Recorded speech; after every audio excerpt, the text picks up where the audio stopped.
Number 1. What direction should you mow? You can take the more professional style by going straight and back, or you can go diagonal or checkerboard pattern. But one thing to keep in mind is that if you keep going back and forth, you can create a rut in the soil, which is compaction, and that can lead to thin grass, and you do not want that in your lawn. I highly recommend switching every single time you mow by going diagonal one week and going back and forth the other week. Number 2. The problem with your lawn is when you're trying to mow and get every part of the grass to avoid going out back with the weed whacker.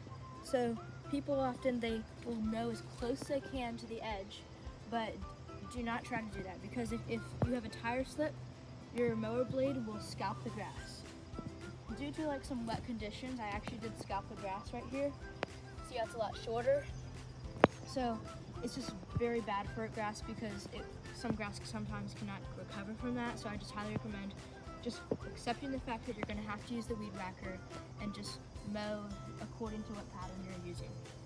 On to number 3. This is kind of an optional step, but if you want your lawn to have a professional and uniform appearance, I would go ahead and get a DIY lawn striper. You could also buy one online, but those range from $100 to $120. But you just go to your local hardware store or Home Depot and you buy PVC pipe, put the caps on, and fill it with sand or rocks or whatever you have. You can buy a 4-inch diameter, a 3-inch diameter, or a 2-inch, but right here is a 4-inch. 4-inch will give you the most boldest stripes, and 3-inch as well, but 4-inch you're probably going to have to pay a little bit more, but a DIY striper is going to cost you about $50 in total. So if you want to come down here, you can just, this is what it looks like. So you attach the striper with a carabiner to the back of your lawnmower, and you would also have to buy one of these loop screws, I think. I don't remember what the name is, but you attach it to the back, and it will drag behind the mower when you do it, and it will give you that nice stripe design. Also, the mower itself may stripe because the head of the mower can sometimes make a stripe as well. But if you want to just have more professional striping experience, you can just buy one of these. On to number 4. Another tip that I have for your lawn is your mowing height.